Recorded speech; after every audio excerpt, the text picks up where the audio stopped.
Hi, this is Zibby Owens, and you're listening to the award-winning podcast, Moms Don't Have Time to Read Books. I'm also the host of Moms Don't Have Time to Lose Weight, and I'm the editor of the anthology, which you should run out and buy, called Moms Don't Have Time to, a Quarantine Anthology. All proceeds of that book go to COVID-19 vaccine research. And I'm the editor-in-chief of Moms Don't Have Time to Write, a new publication on Medium, and we're accepting submissions, so please send your personal essays there. And if all that isn't enough, you can follow me on Instagram at Zibby Owens, and my website is zibbyowens.com. Okay, now back to this amazing podcast. I had such a nice time recording my podcast with Honorée Fanonne Jeffers. We just had the best time. Anyway, she's the author of The Love Songs of W.E.B. Du Bois. She is a fiction writer, poet, and essayist, and is the author of 5 poetry volumes, and has published writing in The Fire This Time, Kenyon Review, where she's a critic at large, Iowa Review, and more. For her latest volume of poetry, The Age of Phyllis, she was longlisted for a National Book Award and was a finalist for the Los Angeles Times Book Award and the PEN/Volcker Award for Poetry Collection. Honorée was recently named the winner of the 2021 United States Artists Fellowship and the NAACP Image Award. She was one of a handful of authors highlighted in the recent ABA Buzz panel. Jeffers teaches creative writing and literature at the University of Oklahoma. Welcome, Honorée. Thanks so much for coming on Moms Don't Have Time to Read Books to discuss the love songs of W.E.B. Du Bois. Okay. Thank you so much.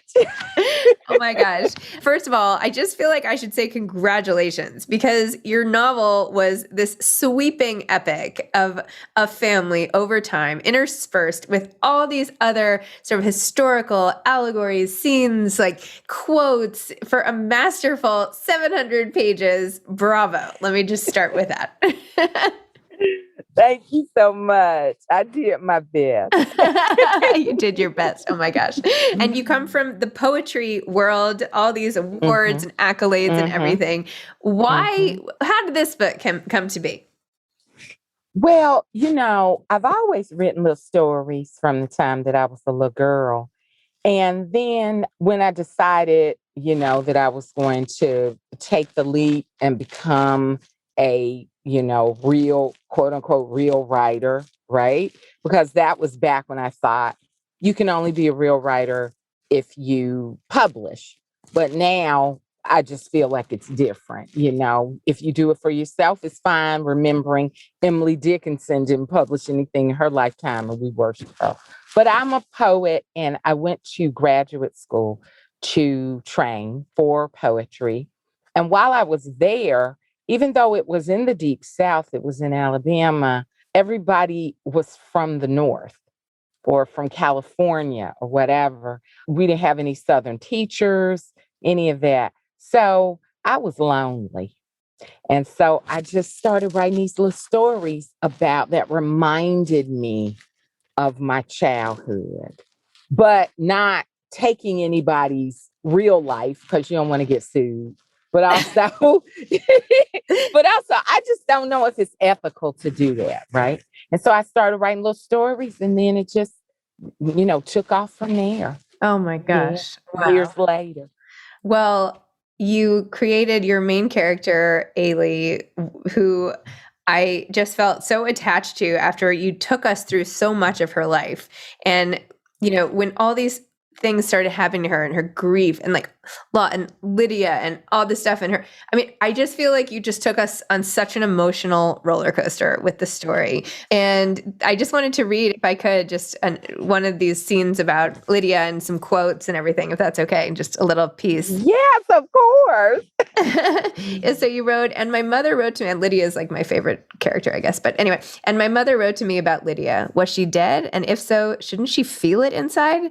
Something ripping her open to steal her child's soul? But that feeling hadn't occurred, and not knowing what had happened to my sister was so hard. And then later you say, yet Lydia's fall was a mystery to her family. A girl like her, provided with every necessity, a mother and father, plenty of love, educated at college and on her way to becoming a social worker. A good girl like that. What had gone wrong? And when Lydia reflected on her life, meditated on it the way Elder Beasley at Red Mound told his flock that they should meditate on Jesus, think about his suffering, how he toted the troubles of the world so the rest of human beings didn't have to, Lydia couldn't have told you how she had ended up in the thrall of a white rock that looked harmless. So To good. just carry you everywhere with me. And you just did it. That was beautiful. Oh my gosh. Yours was beautiful. Amazing. There's another, I don't want to give too much away, but there's one more I wanted to read, but I don't have to. Keep going. Yes? You do you. I'll This do is me. great. Okay. This is coming from Uncle Root. I know this is when she's talking about Lydia, but I know that's the way I felt about my mother, Ailey. She died and left me when I was just a little boy. And for years, I blamed myself. If I could have taken her away from this farm, from my father, from all this racism and oppression, she might not have caught influenza. That frustration will probably be with me until the moment I leave this earth. But once she was gone, it took me years to see that I had to live for the both of us because she loved me so much, like Lydia loved you. Anybody could see that, Ailey. She was crazy about you. She probably loved you more than even I do, and I love you very, very much. And that's why you have to carry on, Ailey. Wherever Lydia is, she's asking that of you. She wants that for you. Okay, I'm about to cry. Oh, You get attached to these characters. They feel real. They are real in your imagination. And so, I'm not being phony. It's like I'm tearing up, because I love these people. They kept me company in some of the most loneliest times of my life. oh. Well, you can tell your affection for them. Oh, I'm sorry. I'm sorry. And I didn't bring any tissue. And somebody sent me this t-shirt and I've got on foundation, so I don't want to put it on there. So I'm Oh my trying to gosh. like Grab one of the black dip my dresses eyes. behind you. No one will ever know. Oh my gosh. Well, the way that you develop the characters and just all the stuff they went through, it's a lot. There's a lot of emotion and a lot of history imbued in each character. And I don't know, tell me about like just how it feels now, how it feels having these characters sort of fly into the world and enter into everyone else's consciousness. Well, it's a little scary, because people always think when an author writes a book that they're just kind of, putting flesh on their own relatives or someone that they know or their own life. So that's a little scary because it's not my own life. And I don't want people sort of looking in my family and saying, who's Lydia? Who's Coco? Who's Uncle Rude? Who's Bill, etc. Right? But at the same time, I really want people to it's not my family, but the vibe is how I grew up. Mm-hmm. I spent my summers in my mother's hometown, Eatonton, Georgia, which is this little teeny weeny town. At the time, there were 3,000 people there. So it was really like a small college almost. Everybody knew everybody. Everybody was in everybody's business. There was gossip. People would just stop by my grandma's house. Nobody ever called. They just called through the screen. Hey, y'all. So I just kind of want people to feel what I feel because that time is gone now. Mm-hmm. It's not the same. After my grandmother died, I remember coming back to the house. The house has been sold now, which is devastating. But it wasn't in the country. She lived in town as it were, because it was so teeny, right? And I remember there were guys standing on the corner of my grandmother's yard selling drugs. And I thought, ooh, if grandma was still alive, she would go out there and give those boys a piece of her mind. She wasn't scared of anybody. And so, that whole time is gone. The home training where we don't assume that we can call people by their first names, right? We say Miss. If you don't know their last name, you say, Miss Betty or Miss, Diane or whatever. That time is gone. And so I wanted to give people, a feel for how I grew up.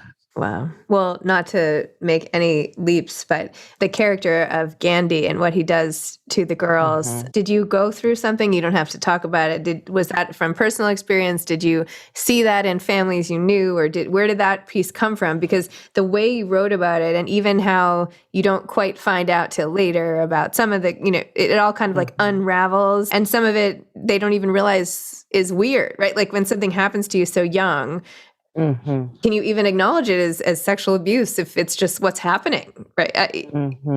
Well, I am an abuse survivor, but I was really careful not to put any of my own experience. It's a strange thing, right? Because you know the feeling, but the action is not yours. Does that make sense? Yes. Right. So I know the feeling as a child, and that's probably all I want to say. I'm really But sorry. I know the feeling as a child. But there are so many people that I know who are survivors, and not just African American women, and not just African American girls. So, one of the things about this book is that the question I kept asking, and even more urgently, as we started going through some things as a country, right? That's all I say. How did we get to this place, right? How did we get to this place as a country? How did we get to this place in terms of race relations? How did a family get to this place, right? So everything that I, had my characters go through, I was always asking that question. How did, first it was for character development, right? But then it was, if you're just sort of writing technically, I don't think people can feel what you feel. I remember I was talking to a friend of mine when I was writing, and I said, I'm crying so much, particularly Lydia. Particularly, and it makes me feel good that so many people say Lydia and Uncle Ruth are their favorite characters, right? Now, if I was Amy, I'd be mad. But She would but be I mad. Yeah. right, and I would be mad if that was really me with a new, name or whatever. But I love that people love Lily so much because I put so much into Lily. Because I wanted people to understand that drug addiction is not a moral failing, it's an illness. And people bring pain with them. And that's how they get to that place. But you know what? I didn't know that until I started writing Lydia. I had a whole feeling about people who were, addicted to alcohol, addicted to drugs. I had all of these sort of value judgments. And, I can be honest now because I'm on the other side of it. But then when I started writing Lydia, it was like something just opened in my heart.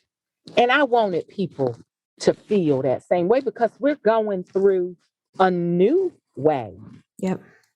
I grew up, when we were living in Atlanta with the crack epidemic. Now we're all living with the opiate epidemic. And so I want people to understand how we get to this place.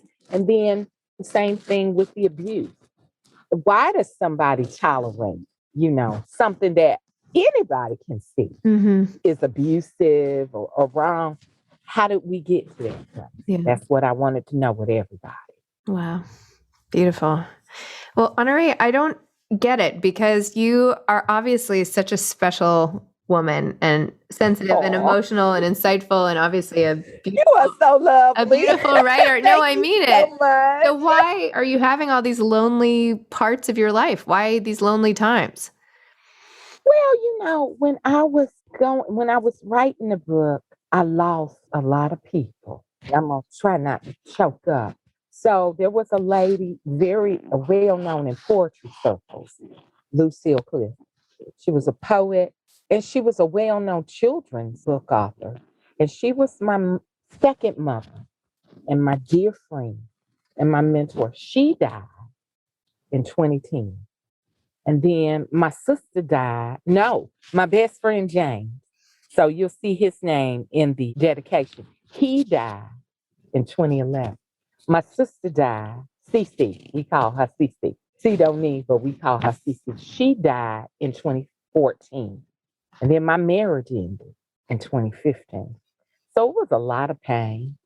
And, it was difficult. I do have very dear friends, but a lot of people, they're always shocked when I say I'm an introvert because, I don't seem to meet any strangers. But as I tell people, I leave my food at home, locked in a room somewhere. So when I meet people, I wanna bless people. I want to bless people. I don't want to be a person that somebody after they, finish meeting me, they're like, that ruined my day, So, wish I hadn't met that lady. So when I'm out, right? But I spend a lot of time with myself. I think most writers spend a lot of time with themselves.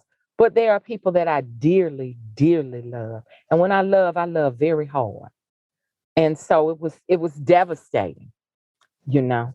And then I started going through it, I was still writing the novel. Then when I finished, I was still sad because I still miss my sister. Oh, She's always with me, but I still miss her. It's not the same. I'm so sorry.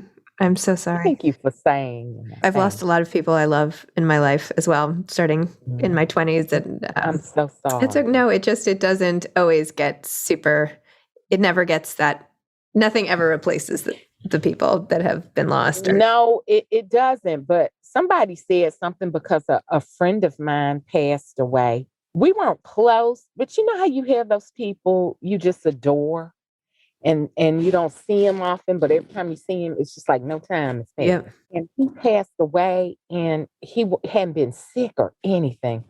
I was devastated. And because he was so lovely, there were so many people who loved him. And so we were up on Facebook. Facebook is for the older folks. And one of them said something that it sort of helped me a little bit.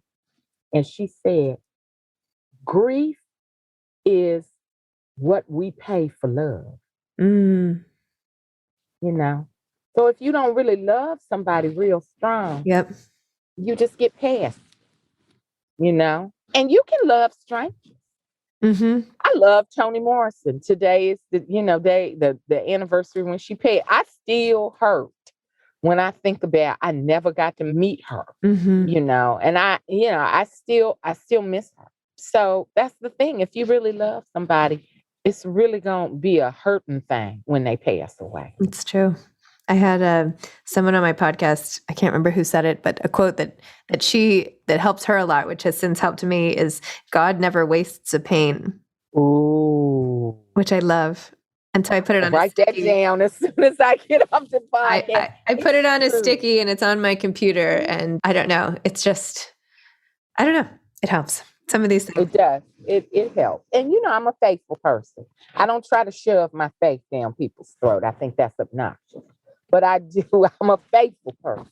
And so, part of, my kind of getting past my hot mess years is I want to make it to heaven to see my folks again. I don't want St. Peter to be like security when I show up.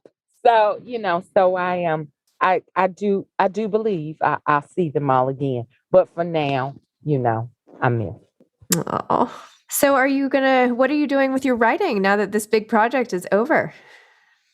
Well, I'm working on some essays, and they're all about Black women, because I still feel like many people don't know us, and that may be because, when you see Black women, we seem so tough. We don't share our pain.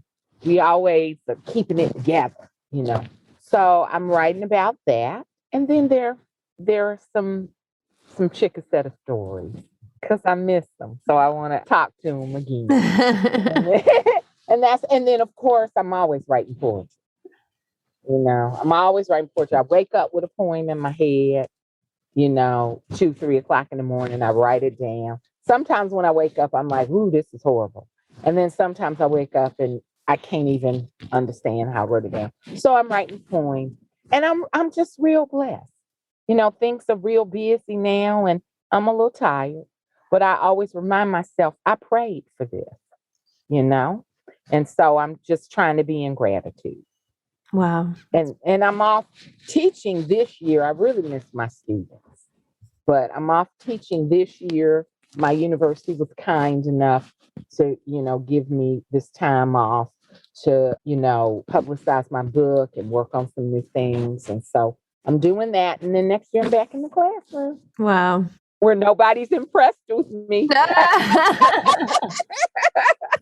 Well, you can just assign your book as required reading, and I'm sure they'll change their mind. Like, if you get through this, call me. Anyway, well, what advice, especially as a teacher as well, what advice would you have for aspiring authors? Well, I always tell my students, you got to keep it fresh with your writing, right? It's like any relationship, and there is a relationship that an author has with, I'll say her because we're ladies, right? And so you can't just leave it for weeks at a time and then come back. Like you're not going to leave your mate for weeks at a time and then come back and think, they're going to, pop some champagne for you. You have to keep it fresh, right? You're a married lady, so date night, and that's what you have to do with your writing. You have to make appointments with your writing. A lot of times people don't respect us writers. If you say, well, I'm trying to write, they just think you're trying to find time to goof off. So I always tell people, if you feel like somebody's not respecting your writing, say you have a meeting. I have a meeting. If your writing is early in the morning and somebody wants to have, wants you to come in or do something early in the morning, you say, I would love to, but I have a meeting. Or if they want you to do something, later in the day, I'm sorry, I have a meeting. But you have to respect your writing, because if you don't respect it, nobody else will. And also, I tell my students, the race is not always to the swift. A lot of people haven't heard of me before this novel. But my first book of poetry was published 20 years ago. I'm in my 50s. And so you just never know when your time is, and you just have to keep pushing. And that's difficult because, you see your friends and, some of them will get famous and you're all jealous and stuff. But, our time, if you believe in a higher power, our time is not God's time. If you don't, our time is not the universe's time. But your time is coming. And you just got to, you walk toward it and it will meet you. And that's what I tell folks. Oh, I love that. Well, my gosh, Honorée, this has been so nice. I've so loved getting to know you, and I feel the same. Oh, I wish I could give you a big hug now or something. Where are you in the world now? Are you still in Atlanta, or where are you? No. Oh no, I'm in Oklahoma. I've been out here in Tornado Alley since 2002. I'm used to it now. When I first came out, I'd be hovering in my closet and everything every time tornado season. But yeah, I've been out here. I teach at the University of Oklahoma, and it's home now. But every once in a while, I gotta travel back to my real home. Oh, so, well, if you're ever in New York, give me a call. We'll meet up and have coffee or something. Oh, I appreciate that. Thank you so much. Okay. Well, have a great day and enjoy the ride with this book, and, get some rest and just, enjoy it. It's your time. It's your time now. Thank you so much. I appreciate you. Okay. Have a great day. Bye-bye. Bye. Thanks for listening to this episode of Moms Don't Have Time to Read Books. Don't forget to follow me on Instagram at Zibby Owens and at Moms Don't Have Time to Read Books. Also sign up for my newsletter at zibbyowens.com and sign up for my virtual book club and meet lots of authors on Zoom every other week. Thanks so much to Steve and Ryan at Texture Sound for the sound editing. And thank you to Morning Moon Productions for providing this fantastic intro and outro music.